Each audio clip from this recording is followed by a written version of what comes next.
Como una forma de contribuir a la sana práctica de los deportes, resaltando su protección jurídica, presentamos Deporte al Derecho. Dirige Andrés Charria. Una presentación de La Voz del Derecho.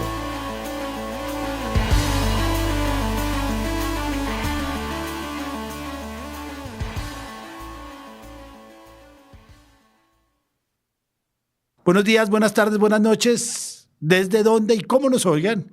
Estamos en La Voz del Derecho, en Deporte al Derecho, un programa que tiene que ver con temas jurídicos y deportivos. La semana pasada no pudimos estar porque Bianca no me dejó a mí aparecer en algún sitio decente para hacer el programa, pero a raíz de un fallo del Tribunal de Justicia decidimos, y hoy sin Santiago porque tampoco puede estar, decidimos hacer un especial sobre el fallo de Las Diarra. Es un fallo que es muy interesante porque tiene que ver con fútbol, con derecho comunitario y con competencia, que yo creo que es donde se va a empezar a mover, ya con el caso Superliga y con este caso, se van a empezar a mover las manifestaciones jurídicas del fútbol, porque es evidente que los monopolios de FIFA y su forma en que maneja muchos de sus negocios pueden estar en contra del derecho a la competencia. Entonces, para esto hemos traído a un invitado muy especial que tiene artículos sobre derecho deportivo, Alexis Faruk Perea. Es un abogado experto en derecho a la competencia. Sonó mucho para ser superintendente de Industria y Comercio, pero no se nos dieron las cosas como cualquier jugador de La Coruña o de la América, pero casi. Está Rafael Alonso desde La Coruña y estoy yo, Alexis Faruk desde Bogotá, y estoy yo y vamos a hablar del caso Las Diarra, que es un caso que tiene 3 días de dictado. Rafa, Alexis, buenos días. Hola, ¿qué tal? Encantado de estar un día más con vosotros y encantado de saludar al amigo Alexis Faruk Perea, con quien ya mantengo trato desde hace casi 20 años y es un placer hoy poder conversar directamente. Mucho gusto. Primero que todo, como siempre, darle gracias a Dios por la oportunidad de estar en este espacio, darle gracias a el doctor Andrés Charria, con quien no soy tan amigo, realmente no es que seamos muy amigos, pero pues supera la enemistad que tenemos para invitarme aquí, y con Rafael Alonso, pues que es una persona que, como él dice, tenemos más de casi 20 años de amistad. Nunca nos hemos podido ver personalmente. Yo espero que en mi próxima visita a España por fin nos podamos dar un abrazo fuerte para conocernos y por fin tomarnos un café al menos. Por supuesto. Bueno, vamos a hablar. Es un fallo muy interesante porque toca el régimen de transferencias del reglamento del Estatuto de Transferencia de Jugadores, que es el negocio más grande del fútbol, después tal vez de los derechos de televisión, pero el negocio más grande que le toca a los clubes. Cuando uno puede recibir 222 millones de euros por contratar a un jugador, es un negocio enorme. Y lo vemos bien, cada vez que uno mira los informes de FIFA o cualquier informe periodístico de lo que ha costado una ventana de transferencias, son unas cantidades enormes de dinero. Pero esas cantidades enormes de dinero tienen algunas desventajas y tienen algunos problemas que cada vez están más tratadas por el Tribunal de Justicia Europeo. Voy a hablar de los hechos muy rápidamente porque pueden ser mucho más complejos, pero el caso es de Las Diarra, un gran jugador que estaba con el Lokomotiv de Moscú y que tuvo un pleito con el Lokomotiv de Moscú y acabó siendo sancionado porque terminó el contrato de trabajo sin justa causa. Y ahí viene el primer llamado de atención del Tribunal de Justicia. Dice, no sabemos qué es justa causa. FIFA dice, se analizarán caso a caso, pero no se dice nada que es la justa causa. Al terminar el contrato de trabajo sin justa causa, FIFA lo condena, no sé si FIFA o el TAS, pero se condena a pagar 10 millones de euros como indemnización al antiguo club, es decir, al Lokomotiv de Moscú, por esta terminación sin justa causa. Y ya hay una indemnización que al menos choca con los principios laborales. Una indemnización de 10 millones de euros, si el jugador se gana no sé cuánto, pero es casi confiscatoria, como pudo haber pasado con el caso del jugador rumano que salió positivo por cocaína. Se me olvidó, pero bueno, ya aparecerá. Adrián Mutu. Ese es el primero. Pero hay un tema que es más complicado y es que el club que quiera contratar a Aras Diarra corre el riesgo, no es directo, pero lo corre, de acabar siendo él el que debe pagar la suma de dinero porque FIFA considera que el nuevo club es solidariamente responsable del pago. Obviamente admite prueba en contrario, pero sí porque es solidariamente responsable con el pago. Voy a entrar en más detalles, pero no. Obviamente ningún club lo va a contratar, porque yo no voy a asumir ese costo de pagar 10 millones de euros por un jugador que puede ser muy bueno, como lo era Diarra, pero que yo no hice nada al final. Entonces, FIFA, ¿qué dice? FIFA no, el Tribunal y es un caso, para que lo hubiera tocado el Tribunal de Justicia, que ya nos va a comentar Rafa, entre un club francés, o no, es una transferencia fallida entre un club francés y un club belga, Charleroi, y creo que el Olympique de Marseille, que, como en el caso Bosman, la decisión Bosman, es un negocio que trasciende las fronteras de dos Estados miembros y que por lo tanto es competente para conocer el Tribunal de Justicia. Es un tema muy interesante. Además, el final, que lo acaba de comentar con Rafa, le está diciendo a FIFA que actúe, ojalá que lo haga bien, para ver qué pasa. Entonces, es un caso de Tribunal de Justicia que empieza con un proceso en un juzgado de instancia en Bélgica y que empieza. Entonces, compañeros, los oigo. Rafa creo que nos puede hablar primero un poco del procedimiento y después empezamos a hablar de lo que dice el fallo y las consideraciones nuestras. Muy bien. Pues en cuanto al procedimiento, yo creo que tenemos que distinguir la parte deportiva de la parte judicial nacional, ¿no? O sea, la parte de la justicia deportiva y de la justicia ordinaria, por entendernos. Sí. Entonces, la FIFA resolvió un litigio de terminación de contrato sin justa causa, como tú dijiste, Andrés, que de hecho creo que tenemos algunos programas grabados sobre la terminación de contrato con y sin justa causa, que podemos recomendar a la audiencia si quieren profundizar en este tipo de procedimientos que se siguen ante FIFA. Y como consecuencia, la justicia deportiva determinó que el Las Diarra debía pagar una indemnización de 10,5 millones de euros al Lokomotiv de Moscú. Bien, el reglamento del Estatuto de Transferencia de Jugadores, que es la norma que se aplica en todo el mundo en relación con las transferencias, las inscripciones de jugadores a nivel mundial, tiene varios artículos y 3 de ellos estaban siendo cuestionados en un posterior procedimiento judicial al que me referiré. ¿Qué 3 artículos son esos? Pues tenemos el artículo 17, que establece que cuando un jugador es condenado a pagar una indemnización a su antiguo club, es obligado junto a él a pagar esa indemnización el nuevo club que contrate a ese jugador. La segunda norma es la que establece que los clubes que incumplan estas determinaciones se podrán enfrentar a sanciones como la prohibición de fichar nuevos jugadores.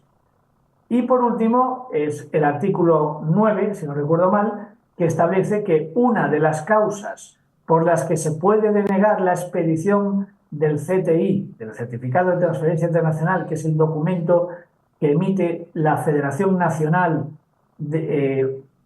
última de la inscripción del jugador, en este caso pues sería la francesa, para que pueda ser objeto de inscripción en una nueva Federación Nacional, el reglamento de FIFA dice que uno de los motivos por los que se puede denegar la expedición del CTI es que exista un litigio que afecte al último contrato de ese jugador. Pero esto también tenemos que ponerlo en relación con que existe la posibilidad, también contemplada en la normativa deportiva, de que estos mismos órganos de FIFA que conocen de estas reclamaciones puedan emitir, y de hecho en la práctica lo hacen casi siempre, un CTI provisional que permita al jugador ser inscrito mientras no se resuelve el litigio referente a su terminación contractual con su antiguo club.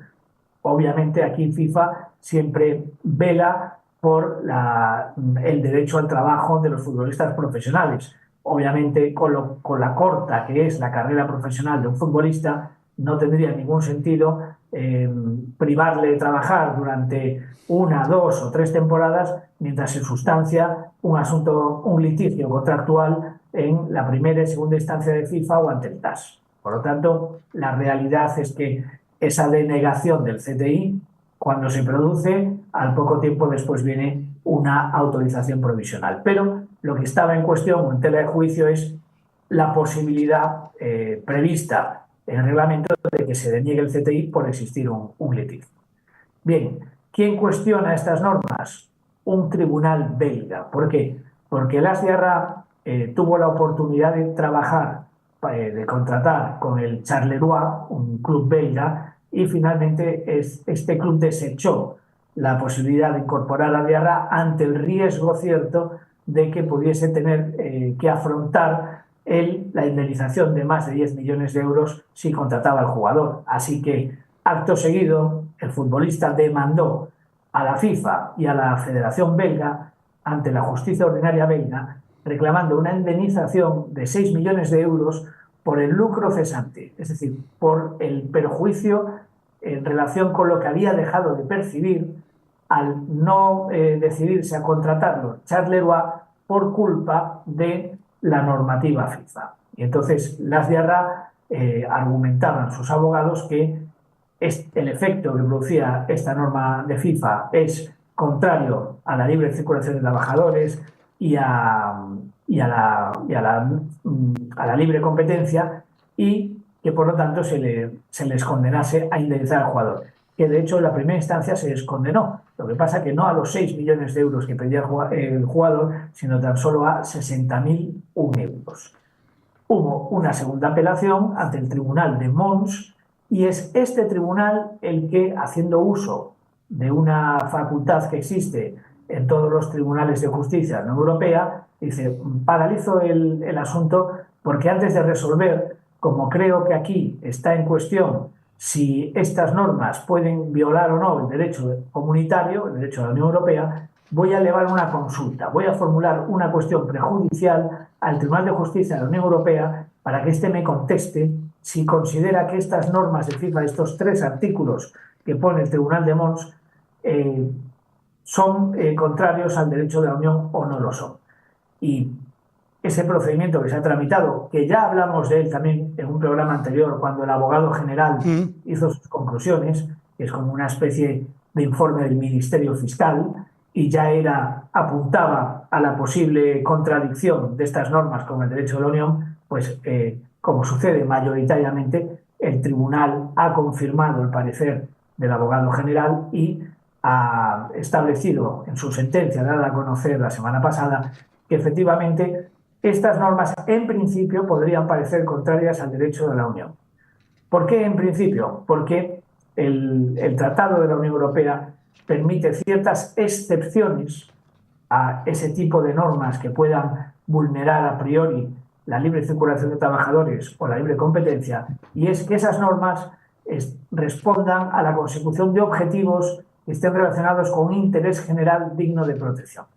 Y lo que hace el Tribunal de Justicia es: nosotros no podemos determinar si concurre esa excepción, eso lo tendrá que determinar el Tribunal de Mons, es decir, el Tribunal Nacional, a la vista de los argumentos y pruebas que presenten la FIFA y la Federación Belga. De modo que, aunque esta sentencia diga que las normas de FIFA son a priori contrarias al derecho de la Unión, no quieren decir que el ASDRA vaya a ganar el pleito en Bélgica, sino que aún cabe la posibilidad de que el tribunal considere que, aunque son contrarias al derecho de la Unión, las partes demandadas, la FIFA, la Federación Belga, han demostrado que están justificadas por un interés general digno de protección. Ese es un poco el resumen del procedimiento en el que se ha producido este pronunciamiento del Tribunal de Justicia de la Unión Europea. Es decir, que nos faltan 15 minutos de partido, más o menos. Estamos en el segundo tiempo suplementario. Sí, estamos entrando en los últimos minutos, diría, en un símil futbolístico. Ya casi vamos a penales. Bien, yo tengo una pregunta para Alexis, que sabe de derecho de competencia y mucho.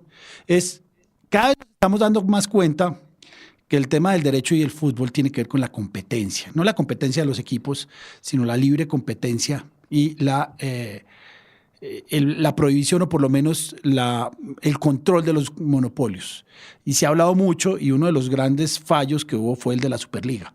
Entonces me gustaría que Alexis nos empezara a comentar cómo es el tema, cómo está entrando el derecho de la competencia, cómo la Superintendencia de Industria y Comercio en Colombia, cómo el Tribunal de Justicia en Europa están empezando a decir, ojo, que hay un tema de competencia. Alexis. Nuevamente, Andrés, gracias por la invitación y sin lugar a dudas, creo que el derecho de la competencia hace con el fútbol exactamente lo mismo que ha hecho con otras materias, como por ejemplo el derecho de la contratación pública, donde hoy un elemento fundamental para que haya contratación pública es que haya competencia, como ocurre en otras distintas materias donde el derecho de la competencia se vuelve como ese intruso o ese sistema normativo que parece que no te cambia nada, pero al final te lo termina cambiando todo.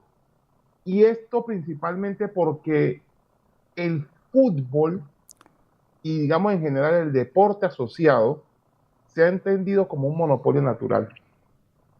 Y eso ha generado primero el desarrollo de la industria deportiva, por un lado, pero como todo en economía, todo es cíclico. Llega un momento en que las cosas crecen tanto o se afianzan tanto que corresponde ir hacia el lado contrario. Y creo que cuando hablamos del tema FIFA, estamos encontrando que precisamente FIFA está encontrando en las normas de competencia su peor enemigo. Y eso me hace recordar a cómo nace modernamente el derecho de la competencia. Hay que recordar que el moderno derecho de la competencia nace en Estados Unidos por el caso de la Standard Oil o el caso Rockefeller. Para los que no lo recuerdan, básicamente era un caso donde el señor John D. Rockefeller tenía una empresa muy grande que empezó a monopolizar toda la producción de petróleo de Estados Unidos y que básicamente lo que se le dijo fue, mire, usted ha generado un monopolio tan importante, tan grande, que corresponde que usted separe sus empresas y que le toca vender empresas a terceros para garantizar que usted no se nos vuelva el único dueño de un recurso tan importante como es este recurso. Eso digamos que generó las normas de derecho de la competencia o lo que ustedes van a encontrar en internet como las normas de la antitrust. Y esto nos lleva a decir, le llegó la hora al deporte asociado, le llegó la hora a las federaciones, porque FIFA indiscutiblemente, independientemente de que exista otra asociación que llama la CONIFA, que la CONIFA realmente, yo no he visto nunca un partido de la CONIFA y creo que difícilmente lo voy a ver. Pero FIFA está hoy padeciendo lo que es la maldición del ganador. En economía se le llama la maldición del ganador a aquel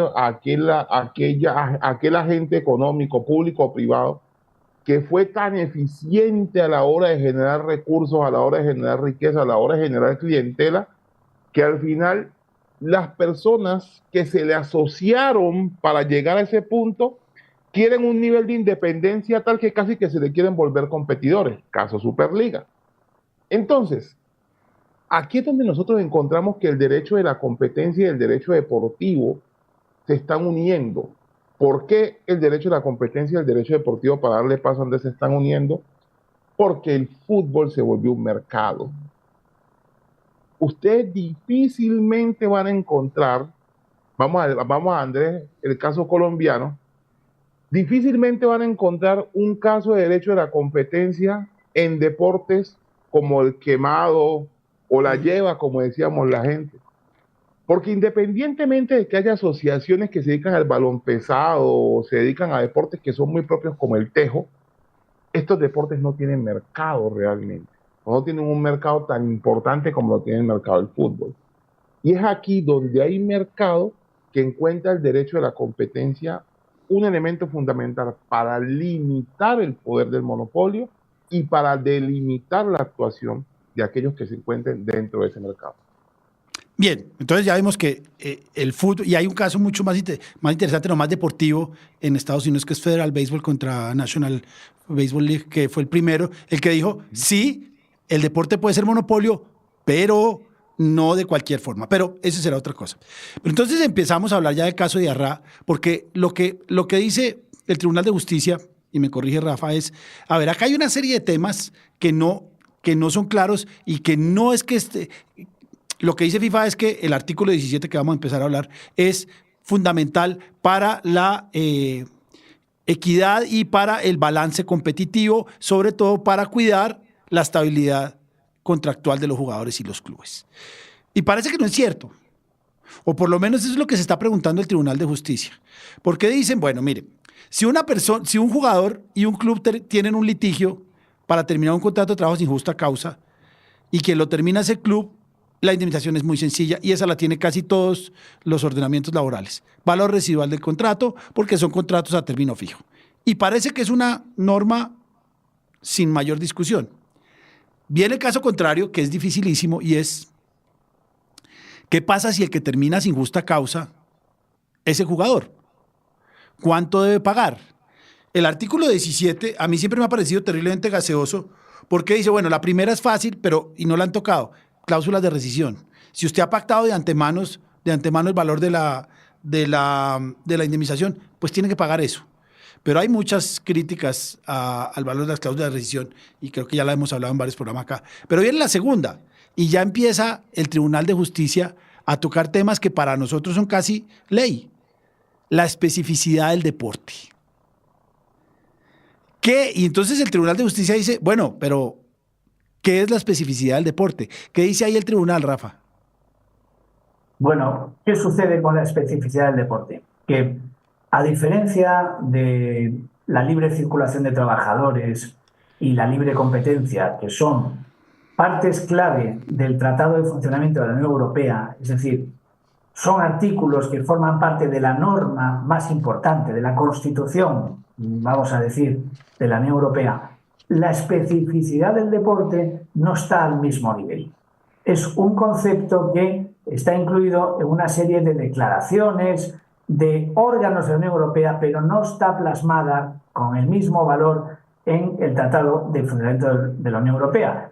Y yo personalmente abogo porque debe plasmarse, más pronto que tarde, porque si no vamos a llegar, y ahora voy a empezar a mojarme y a dar mi opinión sobre este fallo, vamos a llegar a sentencias absurdas. ¿Por qué digo esto? Porque el razonamiento que sigue el Tribunal de Justicia para decir que estas normas de FIFA son contrarias a la libre competencia no está relacionado con el importe de la indemnización, Andrés. Estamos hablando de que en este caso tenemos ya fijado un importe, nadie ha cuestionado si el importe es desproporcionado o no, y lo que estamos cuestionando es que la norma dice que el nuevo empleador puede ser responsable de pagar ese importe. Sí. Entonces, el problema en este caso concreto no es la cantidad, si es demasiado elevada o no, sino el hecho de que no me pueden contratar a no ser que se arriesguen a hacerse copartícipes del pago junto conmigo, jugador profesional.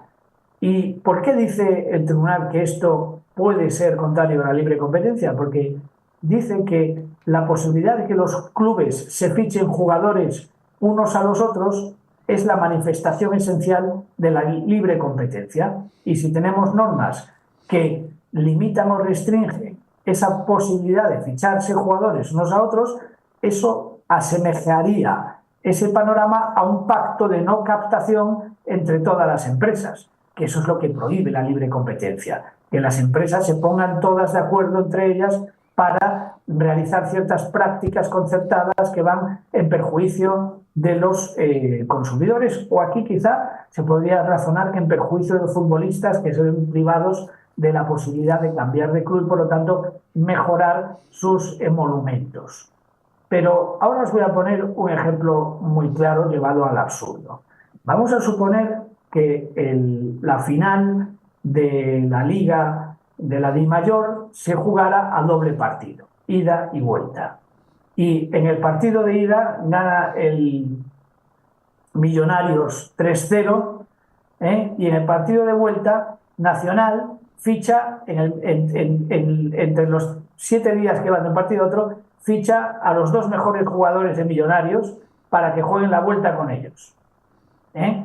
Y dices, no, ¿cómo va a suceder eso? Eso en medio de la final es imposible. Hay unos periodos de inscripción, eso no se puede saltar. Cuando un jugador ha jugado toda la temporada, menos el último partido, no se puede cambiar de equipo en esa misma temporada. Nos parecen principios absolutamente intocables, ¿no? A los que nos gusta el deporte y el fútbol.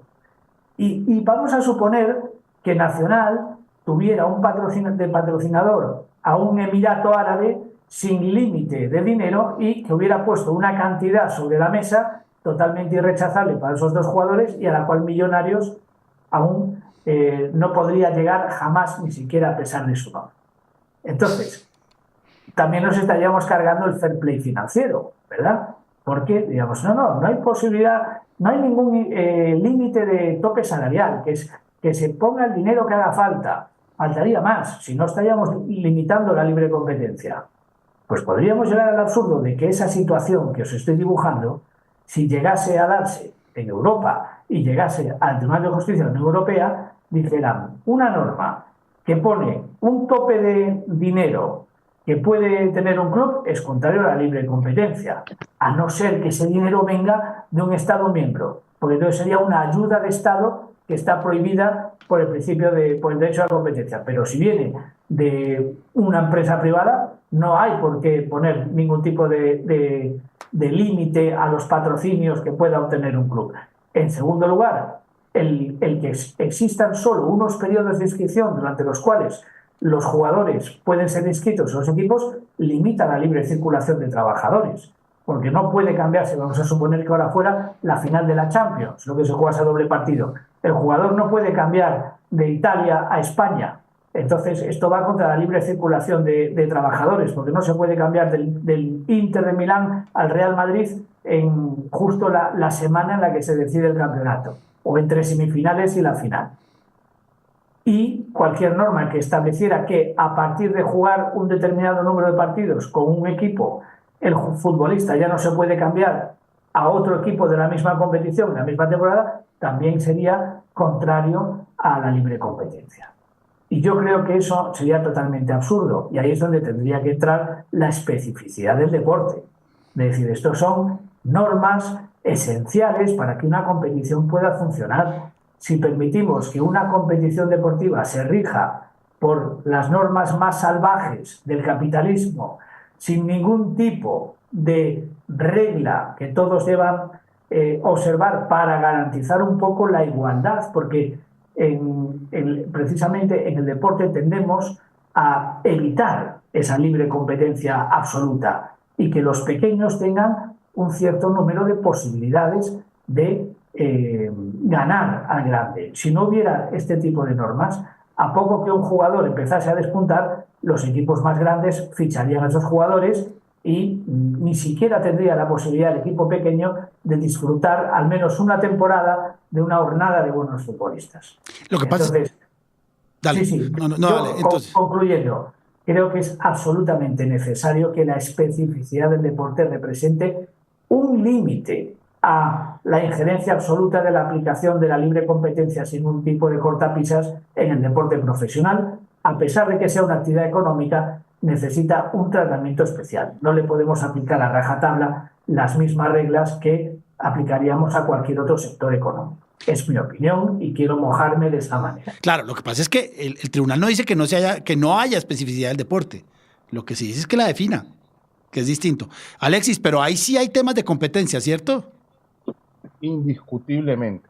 Y mira, lo que pasa es que aquí nosotros tenemos, y el Tribunal Europeo frente al documentario de Rafa, creo que sigue por un problema mundial que es el derecho de la competencia. Es entender lo que es limitar la libre competencia y lo que es delimitar la libre competencia.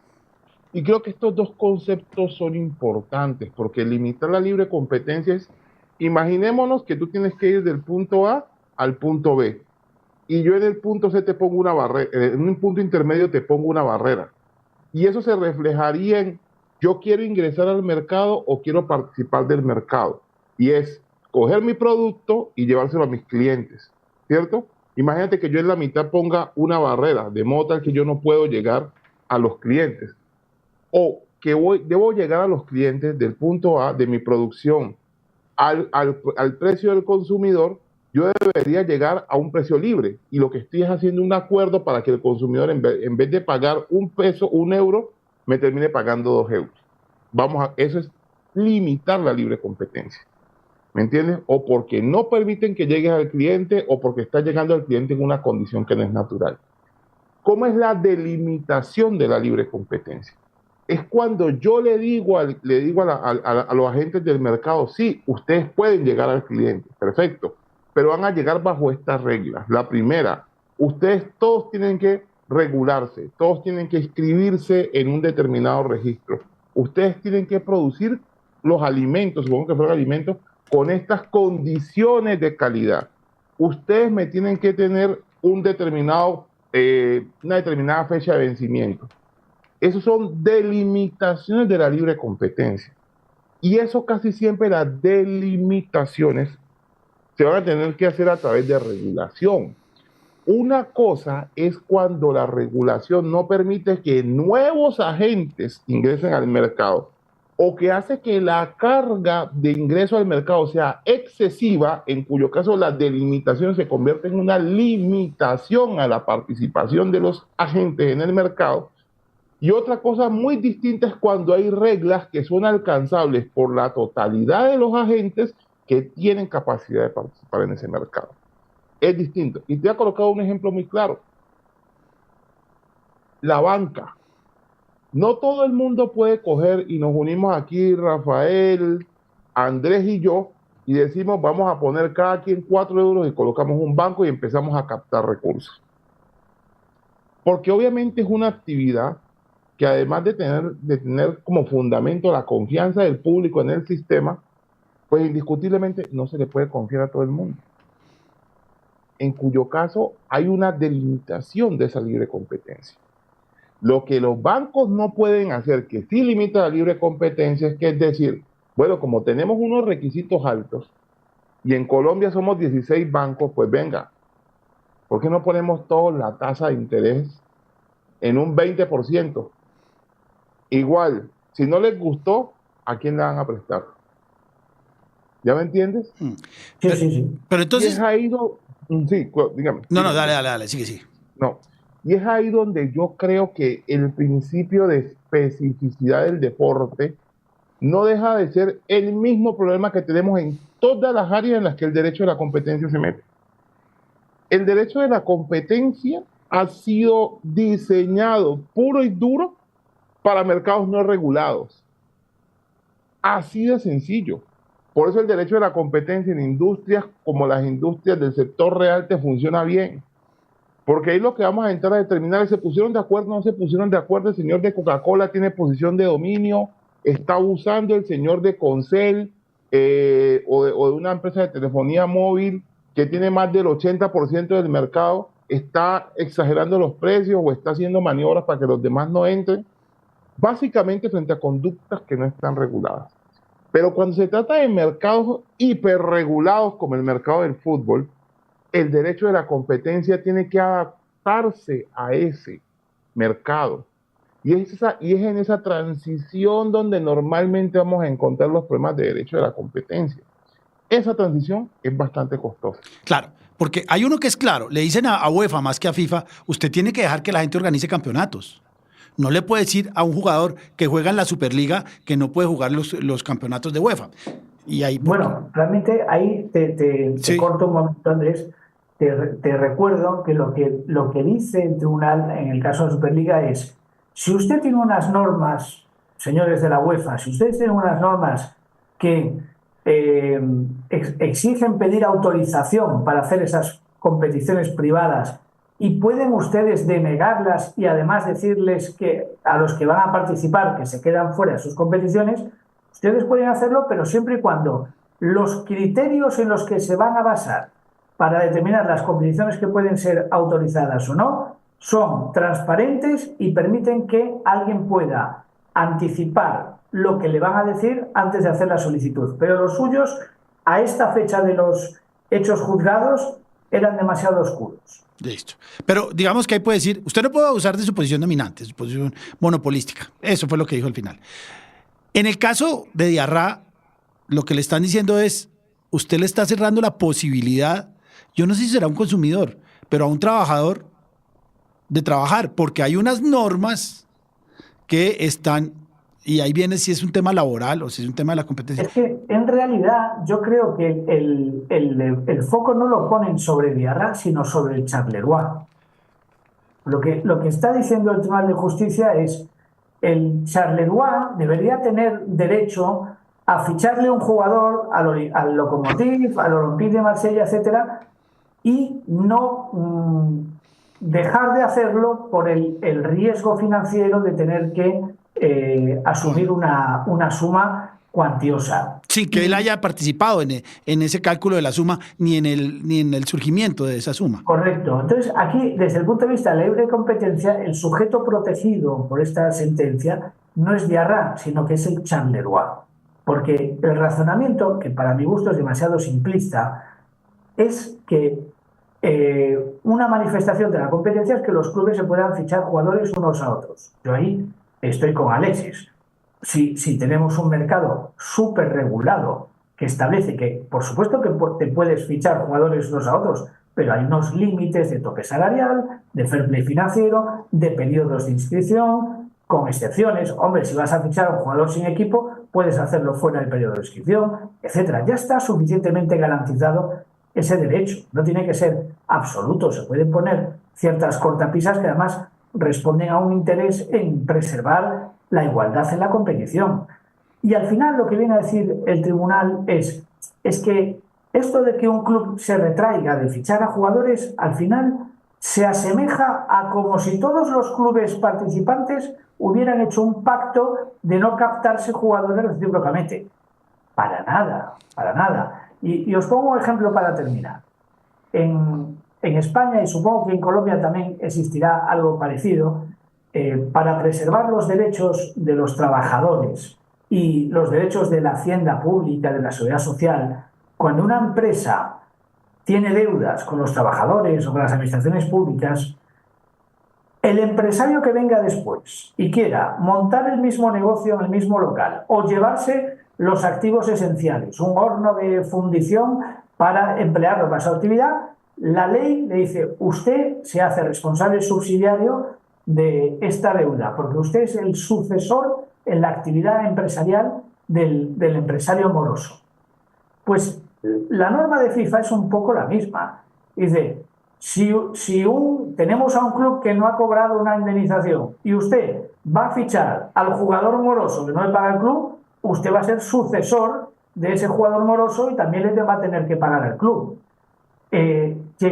Alguien plantearía en el derecho interno, vamos a suponer que tenemos un cliente que efectivamente, después de que una empresa de panadería ha cerrado con un montón de deudas con Hacienda, dice, cojo yo el local y los hornos y monto yo mi propia panadería. Y viene Hacienda y dice, pues ahora tienes que pagar tú la deuda, porque eres el sucesor de la actividad del otro. ¿Va alguien a plantear que esa ley española es contraria a la libre competencia porque limita que las empresas puedan hacerse unas con los activos esenciales de las otras? Yo creo que en España nadie se lo plantearía. Dirá, ¿qué tiene que ver aquí la libre competencia con preservar el derecho de la administración pública a cobrar sus deudas? Pues en el caso del fútbol es lo mismo. Se trata de un mecanismo orientado a garantizar que los futbolistas o los clubes acaben cobrando lo que los órganos de FIFA han dicho que se les debe. Yo lo veo así y no veo afectación de la libre competencia, pues no llegaríamos a estos extremos, de que también esas normas que os he puesto de ejemplo lo serían. Un momento, y ya le doy paso a Alexis, pero es que, ya voy Alexis, dame un minuto, pero es que precisamente por eso dice el tribunal, es que la forma de calcular esa indemnización es que no es la indemnización que tú ya conoces de los empleados. Y no es lo que tienes que pagar de impuestos, que uno más o menos sabe cuánto es.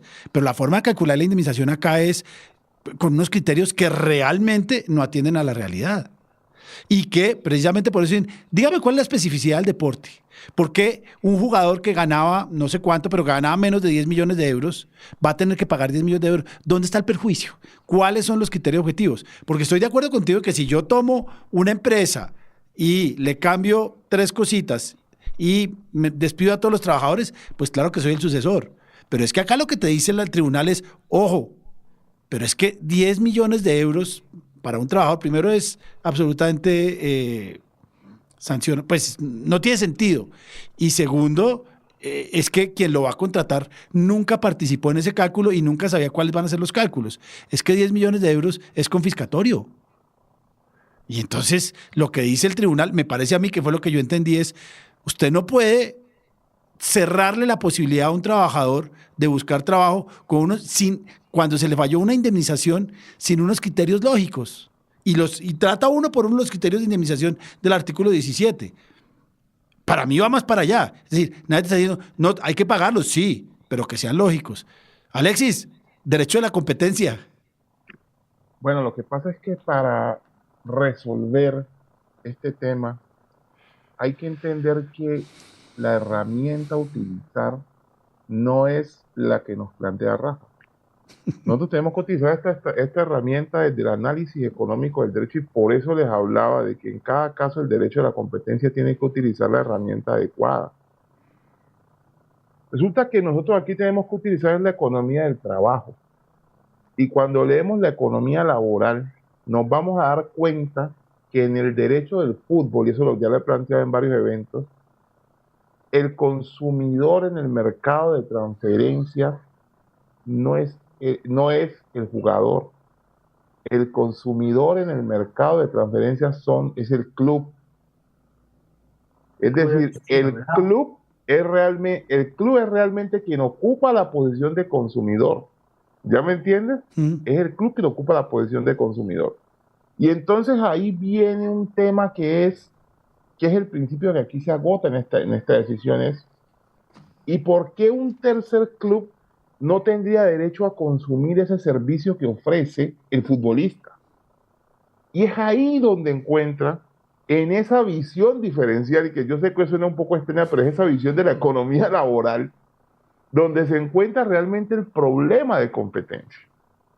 En el ejemplo que Rafa nos decía, que es, ¿y por qué si yo compro los activos de una compañía que está en crisis, ¿por qué la administración pública no me podría hacer a mí solidario de esos impuestos que no pagó quien era el anterior dueño?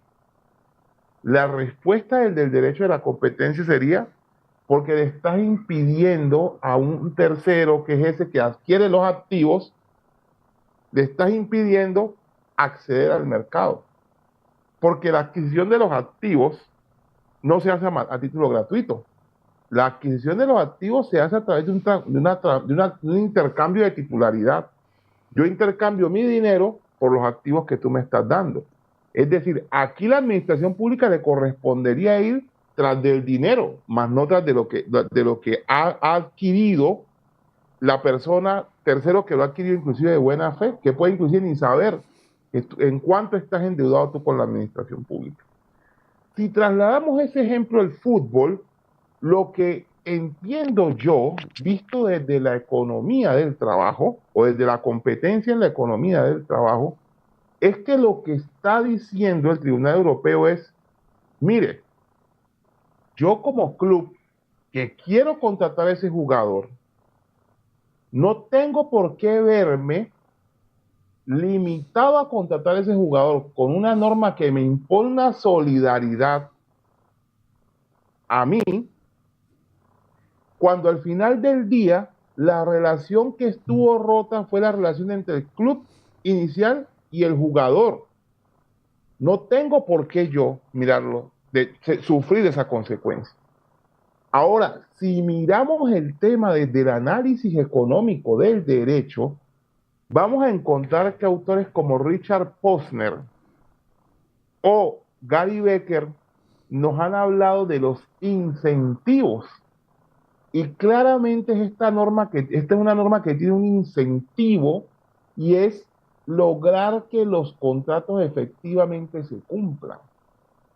¿Cuál sería la excepción a esta norma? La excepción a esta norma sería que existiera un incumplimiento eficiente del contrato. Y ese incumplimiento eficiente del contrato sería la posibilidad de que yo pudiera romper el contrato que tiene el jugador con su club original a cambio de una indemnización, donde la indemnización resulte para el club inicial más satisfactoria que mantener el contrato vigente.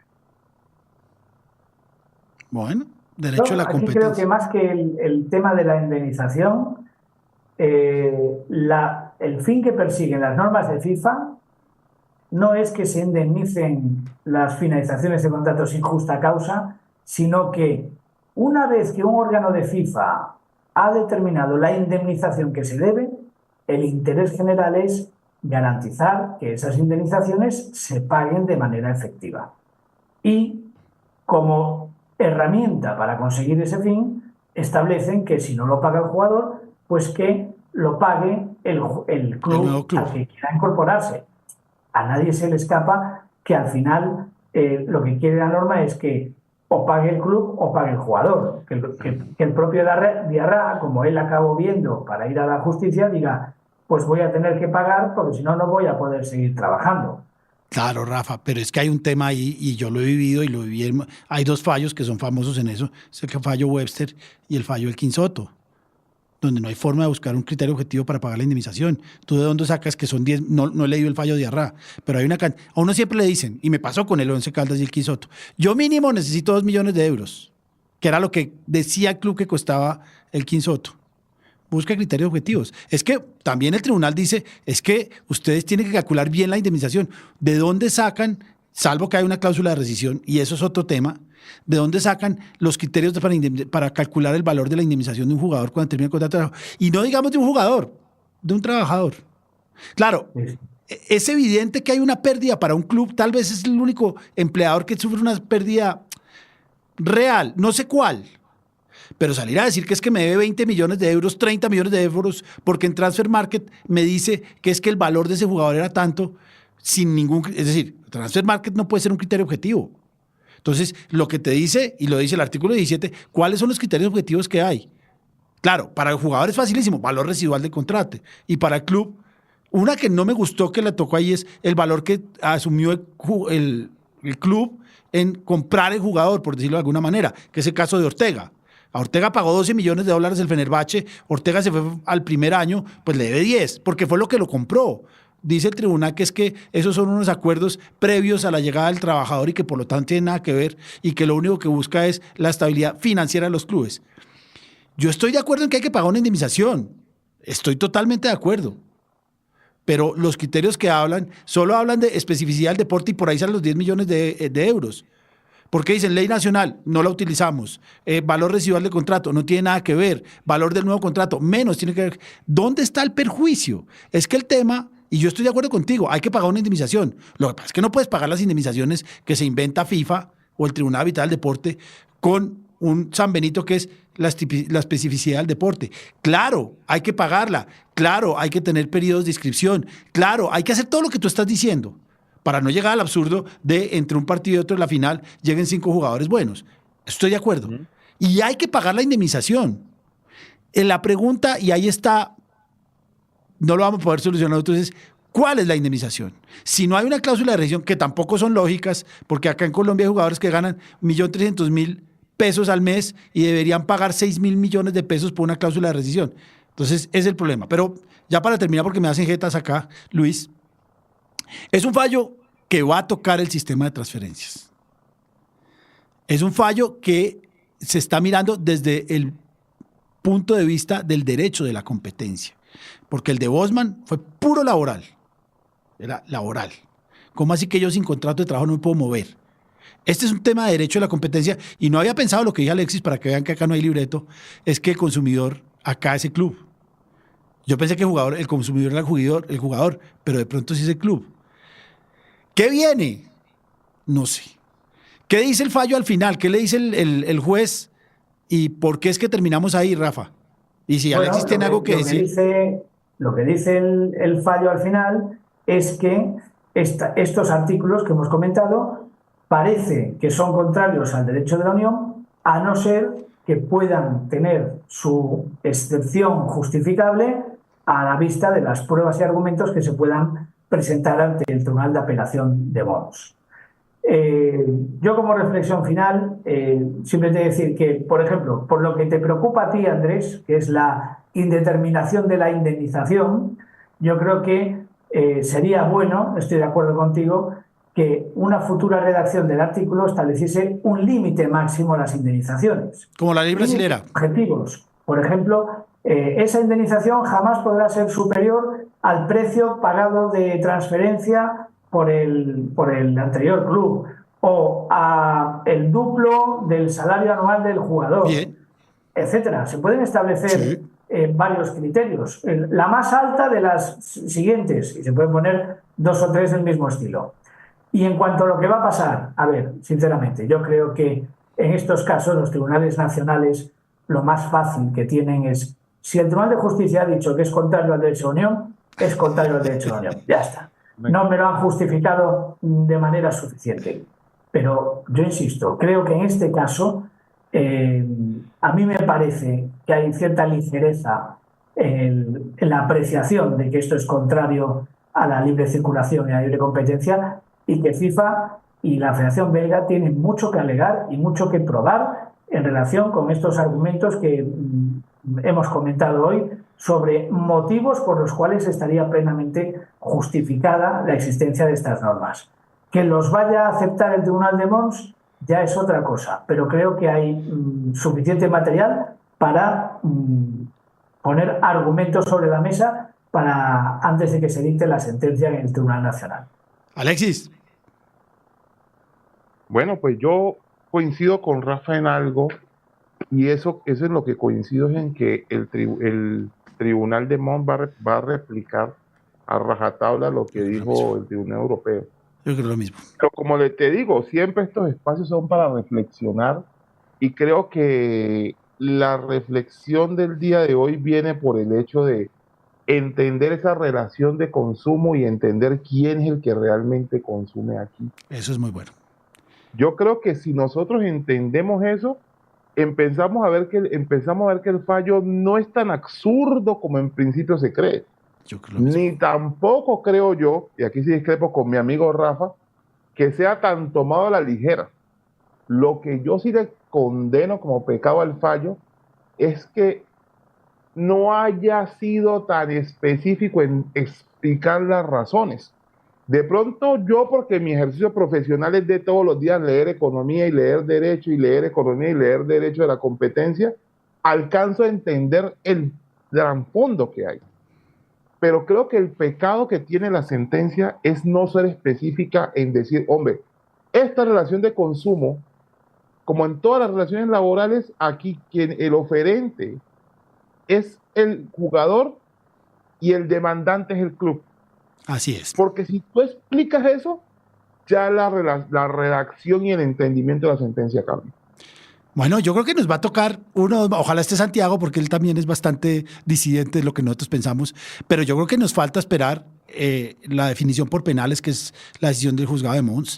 Me parece que es interesante. Yo no lo había pensado y yo estudié Derecho Económico, pero hace mucho tiempo no toco esos libros. Tendré que estudiar eso un poco. Y me parece que es muy interesante y que abre otra visión, lo que dice Alexis. Alexis, Rafa, como siempre, seguiremos invitándote, Alexis, cuando salgan temas de la competencia. Nos salió maravilloso el programa. Sale hoy, ojalá se mueva mucho, porque es un fallo de terrible actualidad y de mucho interés para el fútbol. Muchas gracias a todos, muchas gracias a Luis, que me hizo caras, que nos demoramos más de 45 minutos, pero el tema lo ameritaba. Bueno, un placer como siempre. Muchas gracias. Un abrazo. Gracias.